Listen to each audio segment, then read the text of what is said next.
For me, 2031 it's a pinnacle.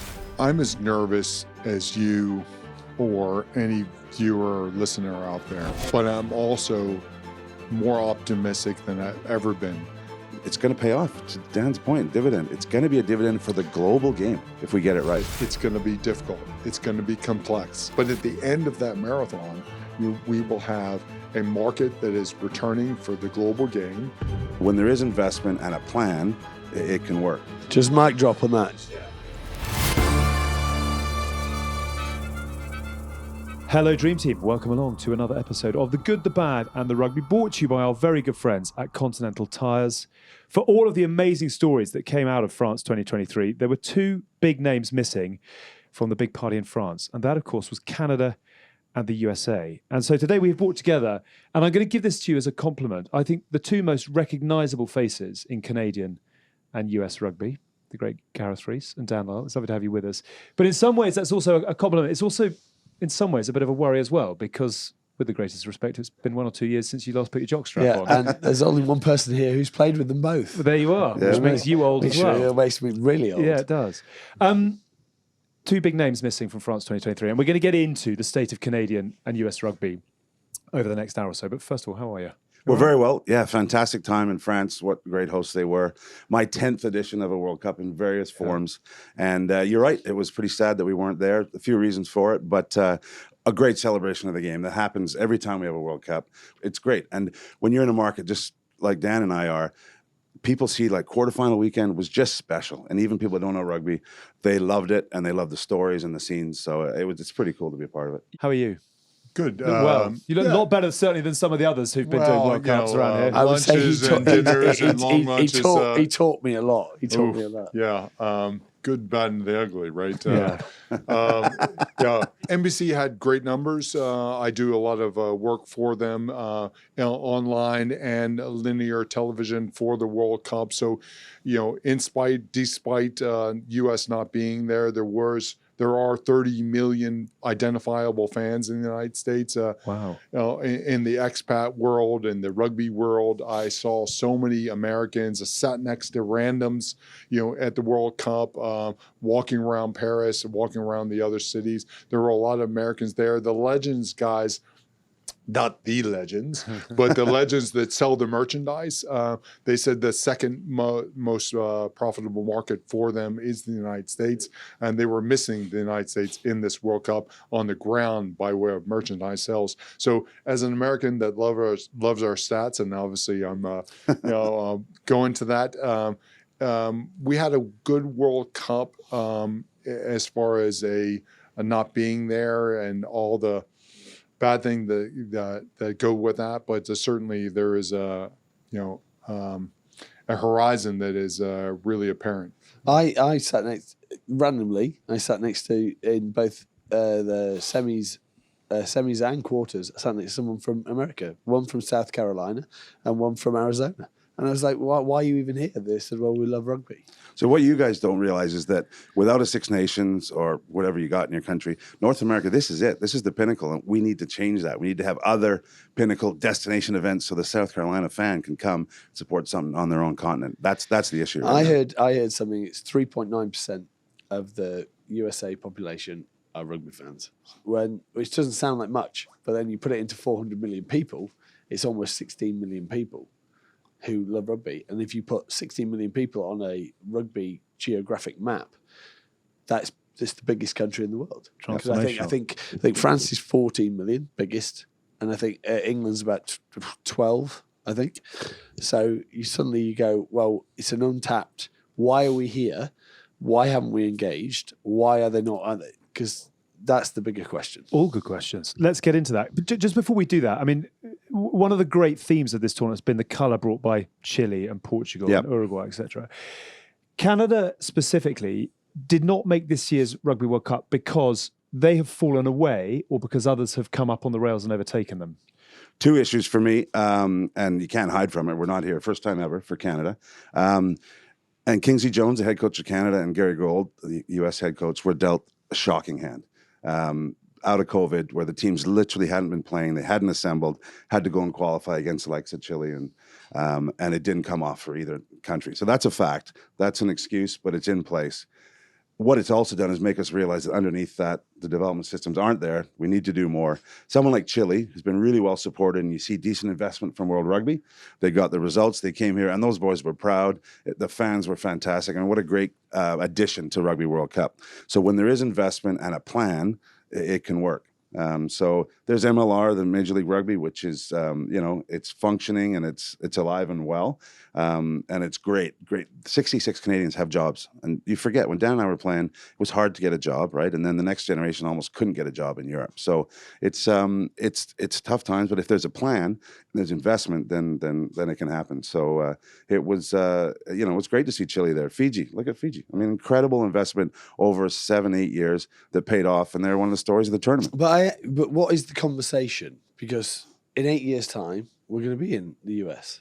So what is the conversation with World Rugby? Because I was like, it actually highlights the point to me is how your absence, the two countries, how big, everyone talks about what they've put into Fiji, what they've put into, but I feel that they don't want to invest in Canada. This is my conspiracy theory. They don't want to invest in the US or Canada because they're scared that if it actually catches with the population that you have, with the athletes that you have, and I'm one of the best athletes I've ever seen. Thanks very much.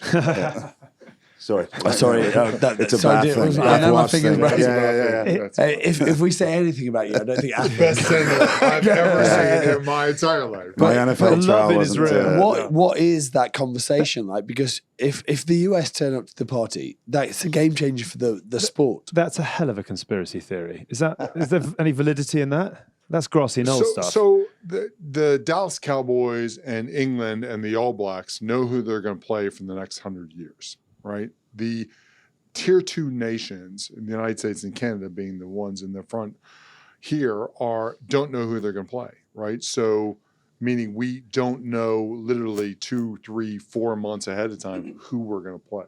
So naturally the system below that is just scattered because they don't know when and how and what.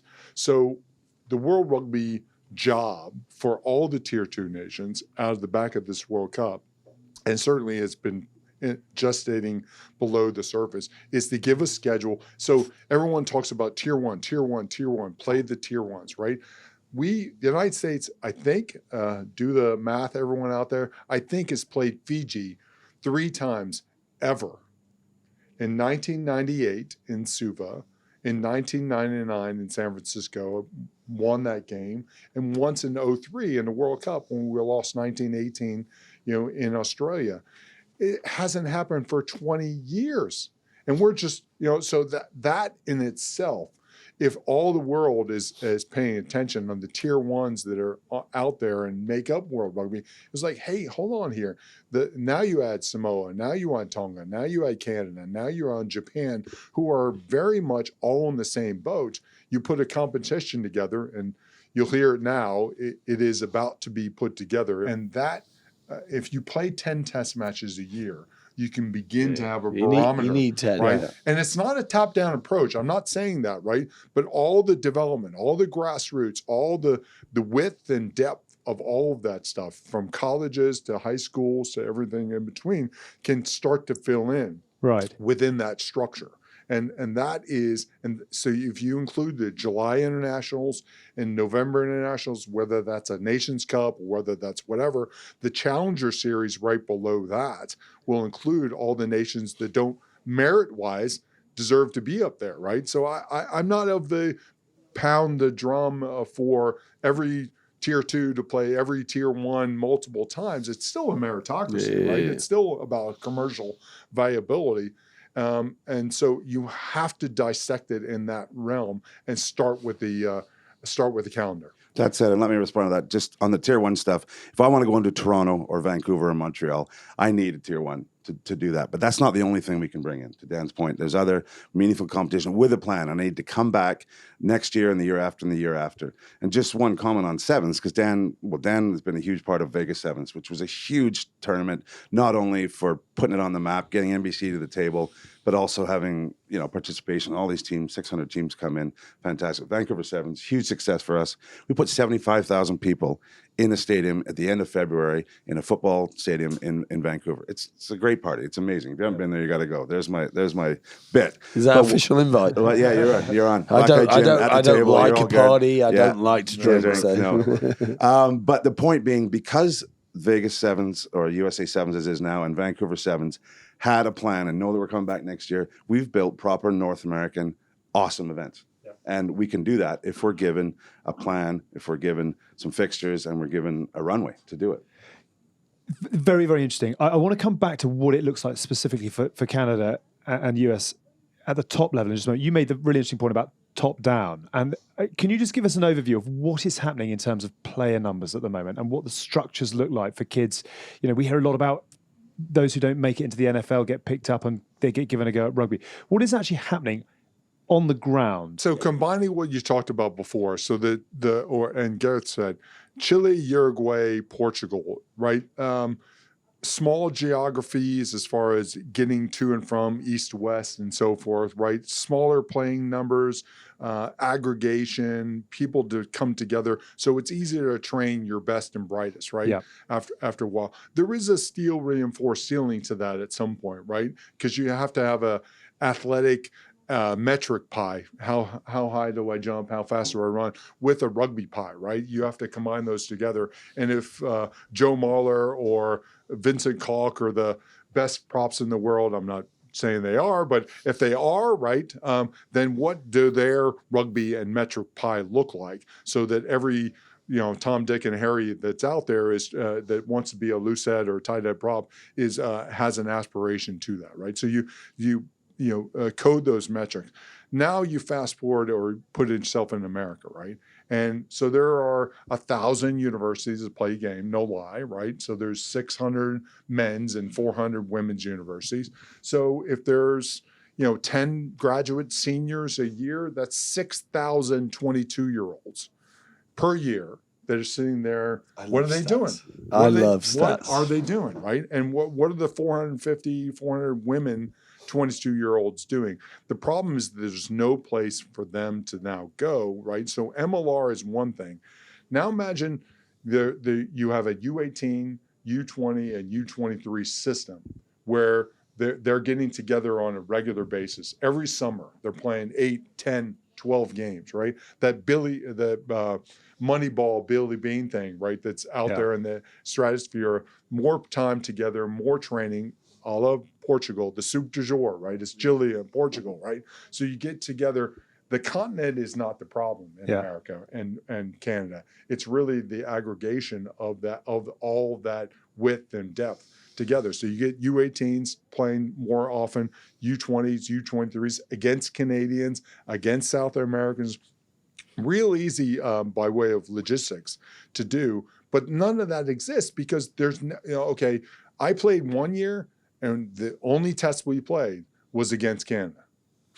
Right? About 5 years like that. One test in 1 year, right? How many times has Samoa played?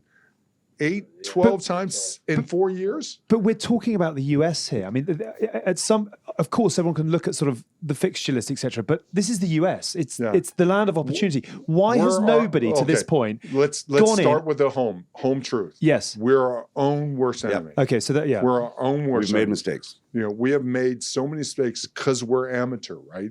And so the unlocking of North America comes from a World Rugby Tier 1 attention span, right? That is really business minded, not just rugby minded, right? So there's a difference between corporate business and rugby business, right? So bringing those two together, it's very difficult to do in a geopolitical, NGB, national governing body way, right? It's really hard to get real businessmen in the room, right? Combined with real rugby people, and never the two shall meet, right? So all those people coming together in the right room, in the right places, with the broadcasters, with the IMGs and AAGs and others of the world, and really contemplating that is the potential of the market, right? Yeah. And so that combined together will unlock it. And it's never been done before. And for the very first time, hoping that this is the truth when this comes out, World Rugby have bet their shiny object. Wow. The World Cup. Mm-hmm. They have bet the shining object, right? It needs to be there. So, and that forces people. Now, there's all kinds of logistical issues and all kinds of developmental issues that have to be simultaneously. Let me jump on that, because one thing, and Dan and I know this as players, as administrators, as tournament organizers, that can't be done is it can't be a solution dropped from rugby people that think they know better on North America. He's just alluded to all the forces that are there, broadcasters to sponsors to stadia, all that stuff.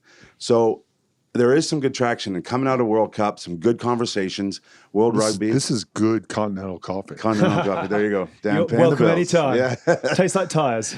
There's some good conversations coming out of World Rugby about trying to find solutions for the different regions. Obviously, Canada and US, different markets, different solutions. So there's a bright light there for guys like me and Dan, because there hasn't been that kind of dialogue previously, and it's going to pay off if we get it right. Do you feel they left you out in the cold a little bit? Yes.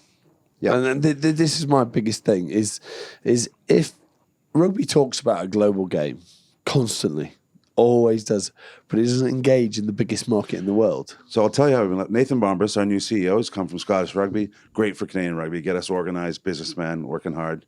He's also my boss, so there you go. There's my next pay rise, please. But no, seriously. Great guy. Actually, you should get a pay rise. Yeah. He doesn't know what fixtures he has for the next 5 years. Right? Why we isn't can't he tell out that. there saying we're going to... He is. We are. Right. That's what happened at World Cup. For the very first time. Yeah. Right. Yeah. Some good discussions, they say. And if the initial conversations come through, we're going to have a plan. It's going to be tough to work through it, but you can't sell something you don't have, or you don't know if you have. Don't right? know if you have. Especially if you're going into Toronto. It's one thing going into Twickenham, but if you're going into Toronto, which is a stadium that plays other sports, there you go. Once. If you go into Vancouver, and that, to my point, we've proved we can do it with sevens. Great These are great events, right? They're world-class events. And you talk about bringing new eyes on the game. I mean, sevens has done that for over a decade in North America, and that's where new people come to the game. Our numbers aren't that bad, to the original question about people playing the game. Retaining them is an issue. And part of that is giving them a fan experience, giving them a media experience. You know, TV is a huge part of this. If you give them an experience, they can engage. It's also an end goal. It's like why would you play the sport if you don't? Yeah, we know the personalities. What we try and highlight on this show is the personalities that it creates, and obviously played with you two. But still, you've got to create more of that. And where is the end goal? If we ever get a client or a prospective rugby person into a Six Nations stadium or at a World Cup on quarterfinals weekend, they're hooked for life. They absolutely love it. I mean, the anecdotal stuff that came out of people who don't watch rugby celebrating the game after quarterfinal weekend was just like, this is the greatest sport ever. And then seeing these behemoth men walking around with their three-year-old daughter and showing the human side. The stuff you guys don't realize coming from rugby market is North Americans turn on the TV and see a small little referee telling a massive player what to do, and they're saying, sorry, sir, yes, sir. That stuff resonates, right? They love it. They love it in North America. I think that using two examples, I was in the L&R office, top 14 in Paris, and they had shown the results of their 2016 to 2023 strategic plan, right? And if we all put our mind's eye on France, right, they got more, that GIF rule, the GIF rule, more French players, obviously the factory, they're more alignment with their U20s, right? More alignment with their academy systems, really a connection of L&R to the FFR, right? For the first time. So France, rugby, L&R. If you put your mind's eye on Ireland, and I was there on the sideline with the mic in 2016 in Chicago, when the Cubs had just won the Super Bowl the week before. And then the greatest weekend in history. Yeah, in rugby history and baseball history, it was a cacophony. Somebody used that before. That just didn't happen, right? Stephen Aboud, and others really reinvigorated that youth in Leicester and other system. Stephen DeBoot, who's now at Rugby Canada, right? Great heart. Who's looking at the developmental structures. So to your question before, the below, right, comes from, okay, we know that if we build, develop, and widen, right, at the grassroots, at the recruit and retain, at the commercial side of it, that we do have the ability to lift the tide because we have the events, right? We have the calendar. If you don't do that, you don't have the motivation. Your motivation is still the dole, right? Your motivation is still to play on welfare, right? And just to get by, right? And even in this place, and it pains me as an American, right? That's entrepreneurial and business-like and rugby mad, just like everyone that's listening or hearing and seeing this. But if you don't have that kind of the next goal and the next goal and the next goal, so it's really it doesn't take money to write a plan.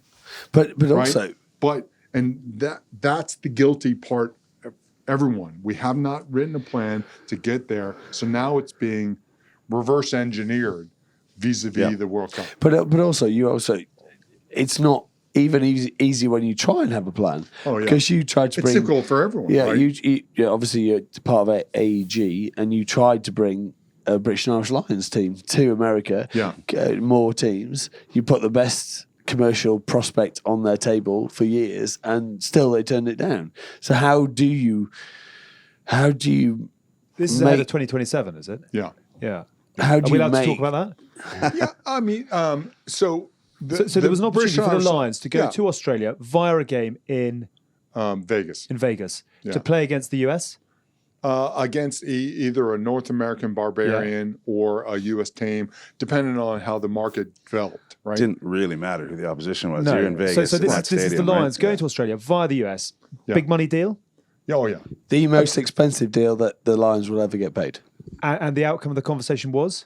No. Because? Look, we're now talking about New Zealand for the next one and others. So in the shape of making sure that the Lions don't have egg on their face or anybody that made the decision, I think in isolation, you can see why they made the decision. Right? I can't. can't. I can say whatever I want because no one cares about what I say. You're a fan of your own conspiracy theory. It's a fucking bullshit because if you want to engage in a country that has got the greatest collection of athletes, the greatest collection of disused athletes, because there are 1,000 people who get drafted, but there are probably 10,000 people who don't get drafted. And you have these unbelievable athletes that we could repurpose, redrill, and everything else. And to not do that just because you think everyone remembers Soldier Field. Yeah. Everyone remembers Soldier Field. And we thought that was going to happen every year for the next 10 years. It's not rugby's right to go into the biggest sports market in the world and just establish because it's a great sport. We all love the sport, but it's not our right until we do the work and until we get the right partners on board. What it feels like, and I want to sort of move it forwards a little bit, what it feels like is it has been an absolute shambles across the board. It's just no joined up thinking. There's nothing down on paper. There's no collective kind of working together. There have been great moments, figure it out. But they haven't been strung Flashes, together with the strategy. One Soldier Field does In not the modern Vegas era Sevens. of rugby, obviously 95, but United States was 1975 and entered for the first time in a modern U.S. team, right? Yeah. An Eagle team getting into World Rugby for the first time. In that era, is that 50 years, give or take, right? Just below that.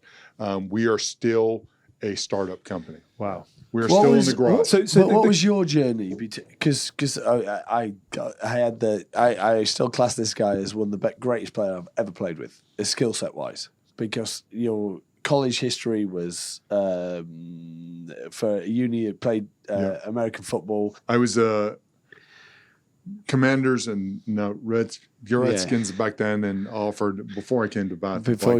Vikings, and he came in, and this guy actually. I'm not going to say that because that's ridiculous. Longest nipples in the world, by the way. All right, lovely. This really is the show that gives something for everybody. We're fixing it out. We've also got intimate details. But he was the greatest. I rocked up to Bath in '97. Dan's there. And you talk about athletes. There's a couple. Mike McDonald came afterwards. He was captain of the Eagles at some point. And what was the other prop called? Dan Dorsey. Dan Dorsey came. Like, just unbelievable athletes. Just a different level that we didn't have in that time, and knew everything about what they had to do to win. And to watch this guy play at the level he played at. You talk about '98, when we won the Heineken Cup. That didn't take long, did it? No, there we are. But Ding 30 dong. minutes more than I thought. And Dan was a major part of that. Yeah. And I played second team rugby with Dan. I played second team rugby with Ian Evans, one of the greatest. Yeah. And that was the competition we had at that club at that time. It's sad to me that 27 years later, we're still not having this conversation that there aren't 100 Dans. Yeah. Okay. Well, 100 there are. Gareths. So in the sense of connecting the story personally and for home and all that kind of stuff, I have 3 boys that are part of my household, and they all play rugby, but they also play soccer, American football, basketball, right? And so giving them a journey, and the moms and the athletic directors and the after school programs and all the stuff that makes up the American sports complex a story. Right? It's a really understandable that, hey, if I go to high school and play rugby, I can go to college. Yeah. If I go to college, I have a professional life, and then I have a national team, a parallel between the Olympics and World Cups. We are a sophisticated, growing international country in America. We're not isolated and kind of amongst ourselves, even though we appear to be sometimes, right? And in that context, that journey of American rugby needs to be known and understood to Americans, right? And it's the same thing with Canada. It can't just be a hockey, basketball, lacrosse, journey. Okay. It has So to be with a rugby journey. with that. So how does that work? I don't know what the equivalent is in Canada for the NCAA in terms of scholarships and everything else. How does that sit? Because I've heard in the past that the NCAA giving another spot, is that what they call it? Yeah. Where you have a license to get, that is a big problem. How do we then deal with that in terms of making it a viable sport for colleges and everything else? Well, as part of bringing over World Cup, obviously that's a ton of commerce, right? That's a $1 billion proposition, right? And so you're going to need to feed that animal for the 8 years before that and for the 8 years afterwards. So you build a plan around how you unlock the market. And collegiate athletics that are multi-billion-dollar annual enterprise has sports that are underneath it, and to which rugby, as we talked about before, has a lot of programs, but just getting that raise on campus. So what you do is you take some of that pre-legacy money that's being contemplated and raised right now on the back of, of a World Cup, right? So you pre-invest and you put directors and branding and marketing into making it a full-time NCAA sport, so that every kid, we talked about our boys, there, and Gareth has 2. Each one of every Johnny and Sally has the ability to play not just club kind of old school amateur rugby, right? But it has a professional infrastructure that they can go to at the university level. And then those crossovers and all those kids that are playing multiple sports will see rugby as a pathway for their future. And it's the right question, Tins, because you're growing the base. And to Dan's point, I can start playing in high school. I love this game. Oh, I can go to uni. So we've got a great example in Canada. The women are fully supported. They got scholarships. So they went down to Rio, first Olympics, won a medal. Yeah. They just finished a very successful WXV in New Zealand. Fantastic. And they've got a clear pathway because the university is one of those steps on the way. And it's world leading. So we need the same thing for men. We're starting those conversations. There's a little bit of desire right now. So you're right. All these are steps that have got to be put in place. Otherwise, it's just a bunch of rugby guys saying, wouldn't it be great if, and that's what we got to avoid. But I still think that's the biggest issue that we have over here is there's no connection between you go through a phase of talking about schoolboy rugby and who's the biggest name, and we do this with Continental now because Continental sponsors the Schools Cup, is everyone knows when you're at school, the great guy at the other school. Because you want to know, who am I competing against? Who am I doing this? And then we have this massive void that sits between school, college, and then professional. Yeah. And what American sport does unbelievably well, and why, whether it's right or wrong, because it's ruthless, right? It's ruthless. But it goes from high school, you know where he came from, they talk about where they came from. Yeah. You know, the college they go to, because they talk about the college they go to, they're all like Notre Dame, or they're all like, Virginia Tech, or wherever it might be. And then they make the NFL. And that journey is stitched together. International sport has a parallel, right? And so I'm not saying in England it has a parallel, but in the United States there are international, soccer and rugby and other things. So within the scope of professional clubs like MLR, right? They have academies and infrastructure. Not everyone goes to university, but if you don't pay attention, to your point, to universities, which is the lion's share of people coming out, they're going to get a degree, they're going to have that enterprise. If you don't pay attention to that, you're not paying attention to the majority of your athletes, boys and girls, men and women. Interesting. Can we throw it forwards? Because I sort of want this to be, it's been a mess, but this is how it's going to be fixed. Yeah. Just before we get on to, I suppose, the carrot of Rugby World Cup 2031 and everything between now and then, is the MLR working? We sort of watch on a bit from overseas. 3 billionaires own. Yeah, but is then that you look right? at the LA Giltinis who come and go, and I think there've been a couple of other franchises that have popped and moved. Yeah, Is the MLR now stable, working, growing? The MLR is good until it's not. Right. And that is a business enterprise, right? Just like every business out there, right? Every startup, every group. The MLS, Major League Soccer, to which the Anschutz Cup, I work for Mr. Anschutz, AEG, right? It's called like the Lombardi Trophy or NFL. It's called the Anschutz Cup.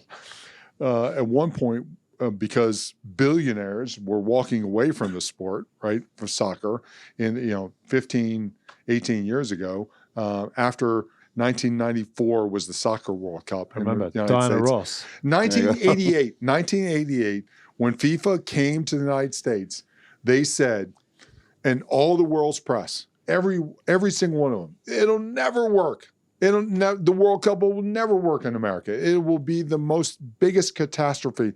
69,927 people, average crowd. It's the largest average crowd to this day of World Cups, right? So it did work. This is why I love that. And so 1996. Stats. Enter the Matrix. Yeah, stats. Yeah. We're stats brothers. We're stats brothers. 1996 enters the league.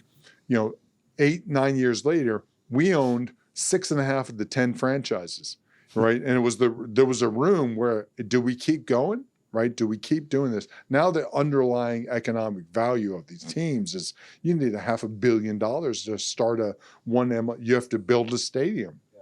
So, if you build it, they will come. You have to start somewhere. To your question. So my answer is MLR. The fact that it exists and it's got real owners, proper people with proper pockets, is huge. That means there's jobs for the boys, right? Most of the guys Dan and I play with didn't have a job they could have in North America in rugby. Yeah. So that's the best thing about it. We haven't had our Beckham type moment yet where they join and like MLS had 20 years ago. Not Matt Gitto. Yeah. Well, no, I mean, the athletes are there, but it wasn't amplified because the league wasn't quite ready. So I think it's great, and it's a launching pad. But again, tons of work to be done. But it's not going to solve the problem by itself. Well, building the plan consists of learning from other sports, right? Learning from rugby over here in the professional area and how don't learn from over here. Well, look, falling apart. You have to learn from, in order to jump over years of development or even failure, you have to learn from things. And so the MLS that learned 15 years into it that, after doing a study that the value of their league, meaning their media rights, was connected to the value of their national team. If your national team sucks, everyone thinks your league sucks. Which is why they built it on the women's team. Well, so building both together is a story, right? So the W15 that's right now, in combination with a U.S. and Canadian calendar, right, will allow people to, where not overlapping the calendar, right? Yeah. Put fixtures together where appropriate, align colleges and just others. on that comment, the women's game is not a sidebar that we're trying to support out of goodwill. It is actually a commercial reality that they have more potential in some cases than the men's game because of the Olympics, because of, well, in Canada, they're top 4 in the world, right? So this is a team that people want to see. So this isn't some kind of, oh, let's look after the women over here as a gesture. This is a viable commercial property. So the fact they have WXV regular games means we can actually build something. We need the same for the men. Does Canada need to sort of attach itself to the US and sort of put teams into the MLR? Or have you got a structure whereby Canadian rugby can sort of stand on its own 2 feet at a top level? Yeah, we are attached. We're in the same market effectively. Do you two talk a lot? Is there a lot of crossover? Well, more with good people leading the organizations, right? So that's happening more, and World Rugby's, I think, aware of that, which is important. But we're inextricably linked, right? Because we have the same issues, and if we want to get better, we need each other to play each other and be better. Dan and I used to have the only regular fixture we had as a national team was against each other. So we need to bring that up. But we have, we've got our own issues. We have one MLR team, which is great. The women's game is growing, and we've got stars of the game, and it's fantastic. But we are inextricably linked. Like we will work with them. I'll go back to sevens, right? We have 2 stops that are back to back, and it's a great time for the players, the supporters, everyone, because they can have a great experience in Vancouver, great experience in LA, and it works, and there's synergy there. So there's no question that we're working with USA, something like TV breaks off a bit. We have a great partner in Canada that we're trying to get the more rugby product. We're trying to get, for the short term, our view is that reach over revenue, right? There's going to be good revenues when this thing gets right, as we've all just discussed. But for the moment, let's increase the reach, whether it's women's rugby or national teams that we can see. We obviously both weren't at this World Cup, and that's a major issue. We both want to be there. We want to be pushing each other, but let's increase the reach. Let's keep growing the game, and then the revenues will be in there behind. Don't ask for the revenues now.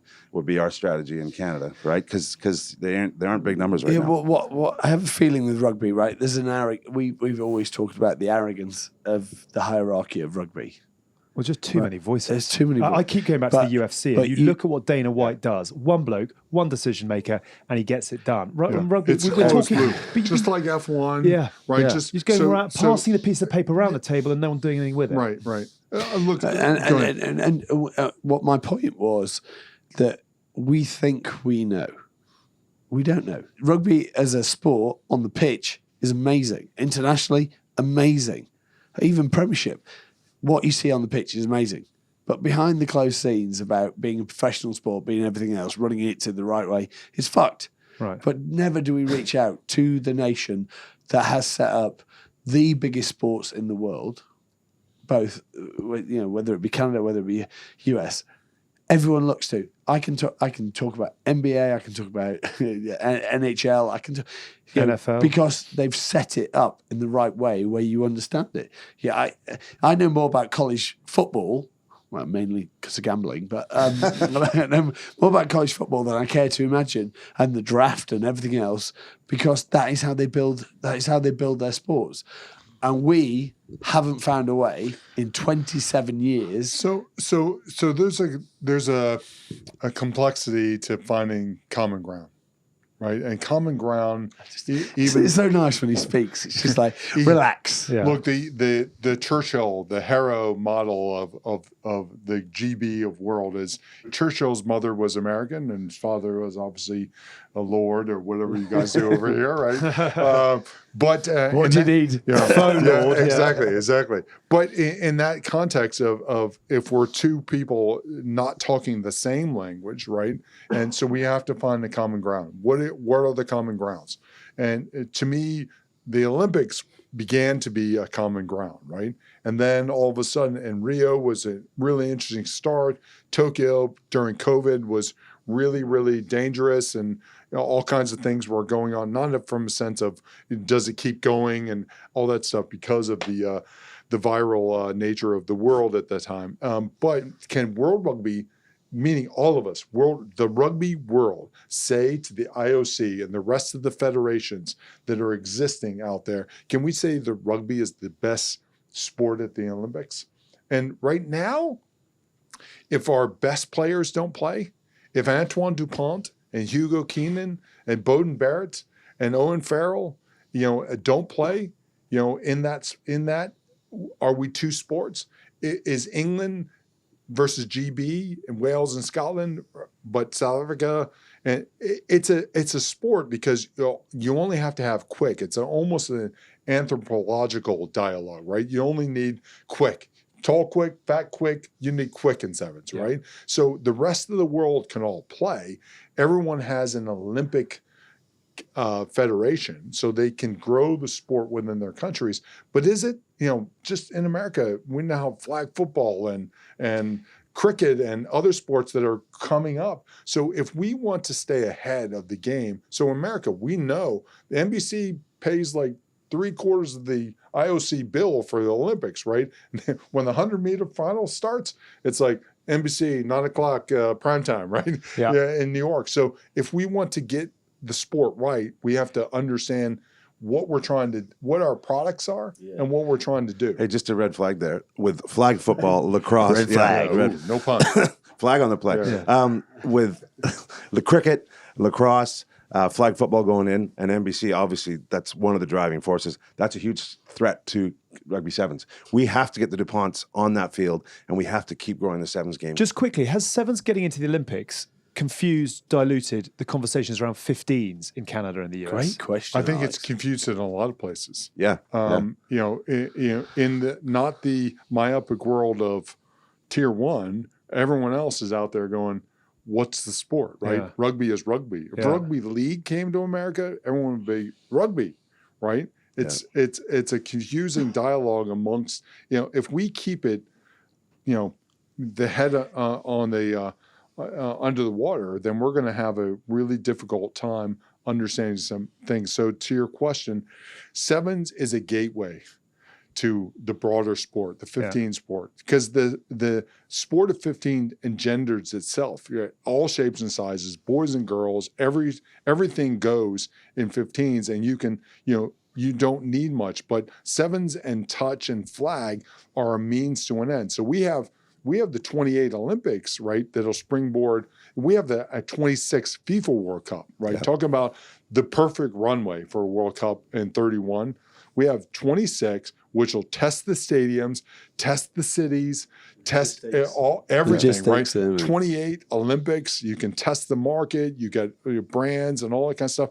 And my proposition would be the 8 or 9 women and the 8 or 9 men on that team playing also on the 15s team, right? It would just be stars and building and just be a dynamic that you would never have to have the two of us on again. You would have the stars of the United States and Canada. Sevens can be our beach volleyball to volleyball. Right. To just get people playing the game, and it can definitely be that. We've seen it already. I want to finish with sort of what kind of a tournament 2031 will be, but what does real progress look like for Canada and the US between now and Rugby World Cup 2031? In the next what does that look like? What does it have to be in order for your two teams not just to appear and take the field, but to actually be able to contend? And how close to being able to actually realise some of that are you? What does progress look like, and how close are you to progress? I'll give it a go. We both talked about a plan, so there needs to be a plan. Part of that is a viable place for North Americans to play professional rugby, to fight for a spot on their national team. And is that MLR? Could be MLR. It's whatever works. I think it could be MLR with more investment. And also access to Europe. If the best rugby is still going to be in Europe, you can't just play in the MLR, as we found out for this last World Cup, and then put on your national jersey and think you're going to be competitive if the standard's not there. Yeah. So that's number one, a viable business model. And that means fixtures. That means broadcast rights, whatever broadcast looks like by that time. And we don't know, right? And so that needs to be important. And then that drives everything from investment in the products we see on this table, whether it's Black Eyed Gin or Continental or whoever else wants to come to the table. They have something in the North American market where they can leverage and have a great experience, because we can't underestimate the value of that. And, we take it for granted in Six Nations countries, that's part of it. So that's going to fund what we're doing. So viable places for kids to choose the sport, be supported at a high level, and then continue that, whether it's the playing experience or the fan experience. These are casual fans. So many of our fans don't put on a pair of boots throughout their career, but they support and love the game. And we saw this in the France 23 World Cup, and ideally we'll be seeing that in the USA in 2 World Cups time, when people are just loving the game, loving the stories, the characters. There's household names. Again, Dan Lyle, Gareth, Rees, no one's heard about them anymore because there's new kids are on the block. That's success for me. So that's the plan. Are those blocks being put in place? The discussions to put those in place, I think, are starting to be heard by the right people, and World Rugby has made some strides. We still got a ton to do. Obviously, you need partners within those markets, and the likes of Dan's boss and other people, that we need them pulling for rugby, because they're huge sport forces. And if they're pulling for rugby, we're all going to come along for the ride. But that's always the way, is that the Rugby World Cup is the third biggest, what do you say? Sporting event on the planet. On the planet. Olympics and on FIFA the World Cup planet. first, So how does then the game not below that, not sit in the same stratosphere? It doesn't. It sits You've hit the nail on the proverbial, opportunity. It could be the new house, or it could be the coffin, depending on the way we pivot. Right. So we just established that the FIFA World Cup is coming to North America and to Mexico. Right. I would imagine that Canada hosts some games in 31, and 33 for the Women's World Cup. So we have 4 opportunities here, but FIFA, the 26 and the 28 games will give us a runway and a platform to do all kinds of things. But to your question, you cannot rely upon any independent one-off strategy. It has to be the things brought together. So when I was talking before about, MLR, whether it's 12, 13 teams or back down to 6 or 7 or 8, and then expanding the right way with an infrastructure that makes some sense, connected to international fixtures, but a U18 structure that makes sense, right? That is instead of 1 Portugal, we have 4 Portugals, right? So they're dissecting the United States in a meaningful but easily digestible way. 4 at U20, 4 at U23s, that connects us to the world conversations, but it also connects us, both the North Americans, Canadians playing against Americans, United States, also South America. So we hear a lot about Gus Pichot in Argentina, Uruguay, and Chile. So, I think the connections in our hemisphere are as important, but we have more Polynesians in America than they're all practically on the Polynesian islands. So having competitions, meaningful competition, men's and women's in North America, that the Canadians, the United States, South Americans, and the Polynesians can play in, right, outside of their 1 or 2, Druas or Super Rugbies, is a really meaningful dialogue. And so I think we are the proverbial bridge to a lot of this stuff that's being talked about in the world calendar and things like that. So not to overcomplicate it, we get our domestic structures in schools right? And those plans are being, talked about right now, because the funding will come with the World Cup. We can fund to a much, much, much higher, tens of millions of dollars of income pre-World Cup, allows you to bring in these directors and facilitators to get more women's NCAA teams, to get 4 teams established, right? And to really support the MLR and other components there. It's not rocket science, right? It is not. And failure to launch is the history of American rugby. Great movie, though. Yeah, great movie. It's a great. I really wanted to. Look, I am passionate about, obviously, my game. I love my game. I love the people it creates. I love everything.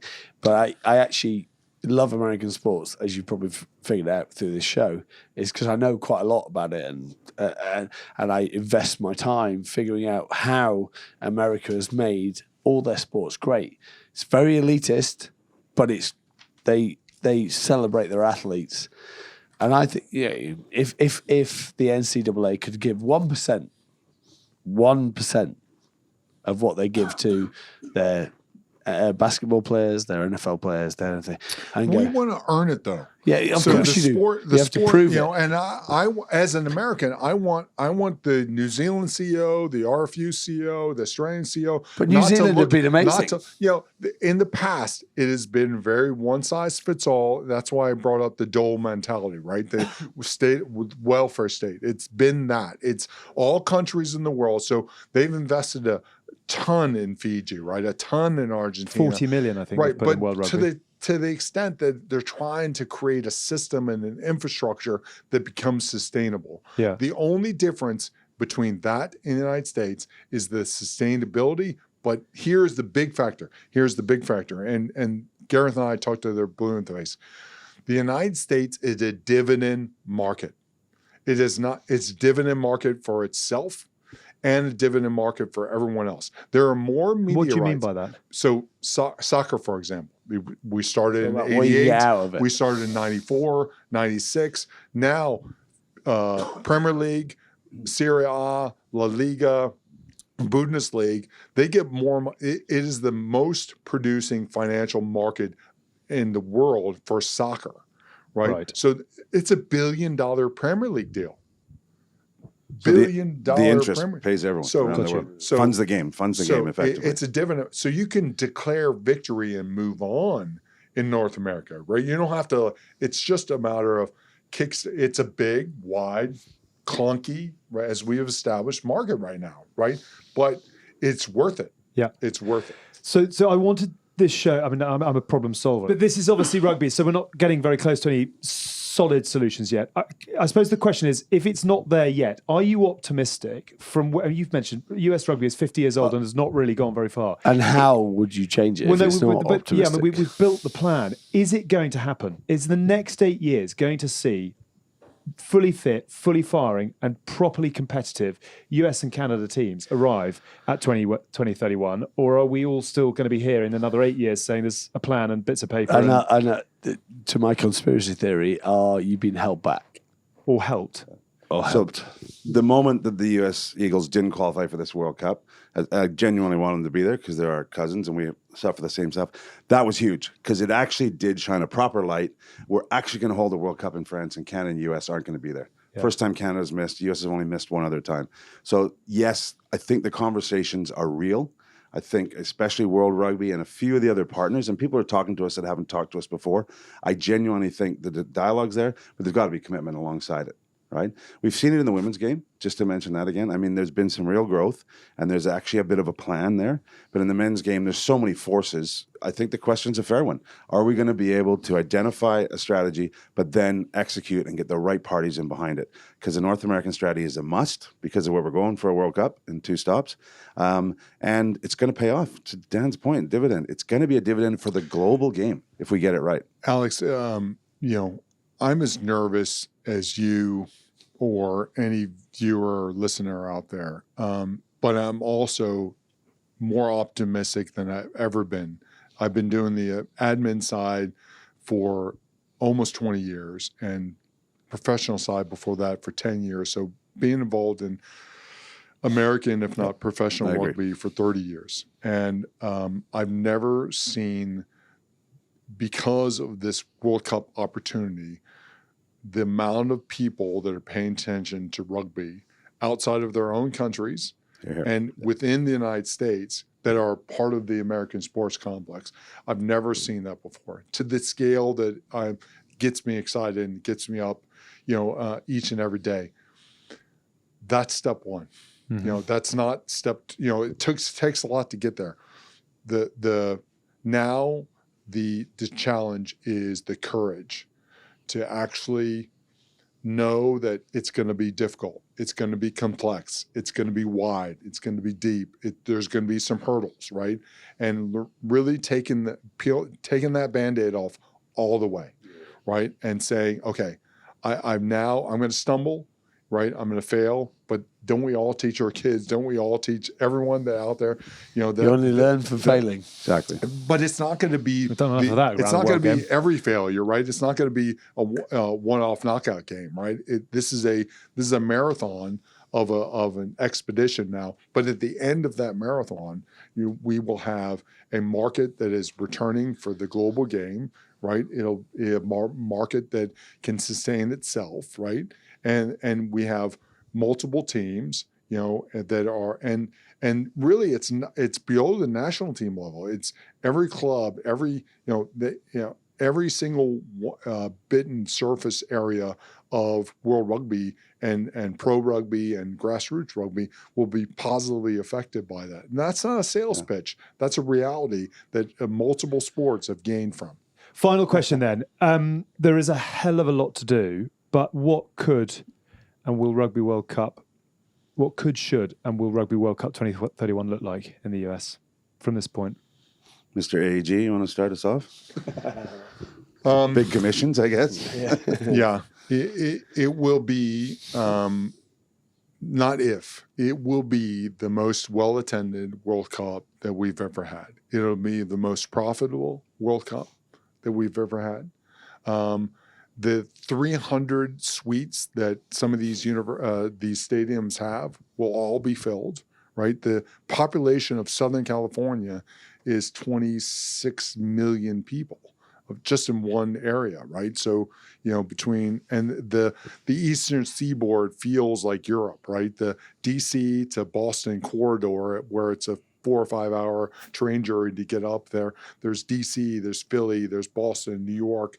Every single one of the European fans coming there. And then the Texas is, the wild frontier. So Dallas and Houston and places like that. So, but we have more expats. We have more Irish than Ireland. We have more Polynesians. More Irish than Ireland. I love that. So we have so many different nations combined together that just forget visitors. There's enough people to populate all these big stadiums just in the United States. So it's really it's really not the if and the what and the the maybe. It's about how can we make this double what we predict? Can we make this a market that is in 25? To your point about the Lions, or in 29 or whatever, that we're hosting these regular games and that's really the future. And every single other competent sport, not American sports, but every soccer, others, are doing it in America, right? And if we don't prescribe to having a high quality H2O. If we don't believe that our sport is there, then we're never going to get there. We're never going to get to the United States. We might, Spain's and Portugal hosting World Cups, Argentina hosting World Cups, others. If we can't do it in the United States because it's too big and too wide-eyed and all that kind of stuff, then we just have let ourselves way, way, way down. And we're not a global sport. We're just an international sport that's played in a few countries. For me, 2031 it's a pinnacle. I've had it a couple of times recently. Turn on the TV, watching rugby sevens in the Olympics. For me, walking downtown in Vancouver, putting 75,000 people in a soccer football gridiron stadium and having the best party we've ever seen, right? Those are huge moments. As a rugby guy, all your listeners, GBR listeners who love rugby, they will walk into 31 in the States and be so blown away, so proud, so easy for them to enjoy the game. And it's the stuff that will come through are the values, because it's always at the heart of everything any of us have ever done in the game, right? The values will be on display and will be in the largest market in the world. And we as fans will just be able to sit back and say, aren't we lucky? We're associated with this game. And I know it sounds kind of cheesy, but I genuinely believe that's when just it works. Just mic drop right? on that. Yeah, exactly. We're going to Hong Kong Sevens this year with Black Eye Gin. That happens on a Saturday afternoon. You just sit back and go, this is the greatest celebration of rugby. These people, expats, everyone, they love what's going on here. And sometimes, to me, that would be success for 31. If you could just sit back and say, I'm so proud this is my sport. Yeah. And I'm so proud of what I'm seeing on my TV. You reconnect with the authenticity of the game. First came rugby, then came American football. If you watch every single podcast, every Philly tush push, every Travis Kelce who's dating Taylor Swift, they're talking about rugby on their podcast. The respect for rugby, the authenticity is there because it's been around for 150 years. Yeah. It's 200 years in November. Well, in America, it's reinventing. We're not that old, right? It's not, yeah, but it's not reinventing. So who's Taylor the wheel. Swift it's again? reawakening Way out that of my authenticity, but it's also the uniqueness. To what Gareth's saying, you're gonna have the razzmatazz, the fun, the entertainment. Did Taylor Swift play for Bath? That's what I want to know. Yeah, quite possibly. Maybe. By the Premiership. One time. Very quickly, was it Al Sharon in '91 World Cup quarterfinal? Who scored the try against the All Blacks? Al Sharon scored. It was Yeah, Al Sharon. Legend. Yeah. So will you have a team that competes? So the final question is: will you have a Canadian team that competes in 2031? We could do if we get it right. Okay. Everyone wants to stop talking about that quarterfinal, us included, Al Sharon included, because we want to hear the next bunch of kids with a maple leaf on their jersey or an eagle doing the job, and that's success. Will you have a US team that competes in 2031? Yeah. You put the right system and structures in place, the natural resources are there in spades. How good has it been having these two? It's been brilliant. And it sort of feels, in summing up, like there is an enormous opportunity. I know we've heard that before, but there's an enormous amount to do. Someone's got to do it, though. Someone's got to do it. And this is a big question to Bill Bowman. This is a big question to World Rugby. They've got to fucking make it happen. Right. Like, we sit here and we view and we give our opinion, but we've had an upscale on what happened 4 years ago. Yeah. And we need to upscale it again. And we need to upscale it again, walking into that World Thank Cup. you so much for coming along. Thank you for joining us. Good luck with all that is to come. We've actually got our own little GBR play in the MLR, but we'll come to that and on another show. Maybe. On another show. Watch it here. You need to set that with you. Gents, little thank you drop so of much. black eye. You're in. You can't get out. You're deliberating. You're coming in, whether you like it or not. See, I told you these nipples were great. Gin or claret. And on that bombshell, as these two head off into the night, we've been The Good, The Bad and The Rugby in partnership with our very good friends at Continental Tires. The Good, The Bad and The Rugby is a folding pocket production. This episode was produced by Tom Edwards. See you soon.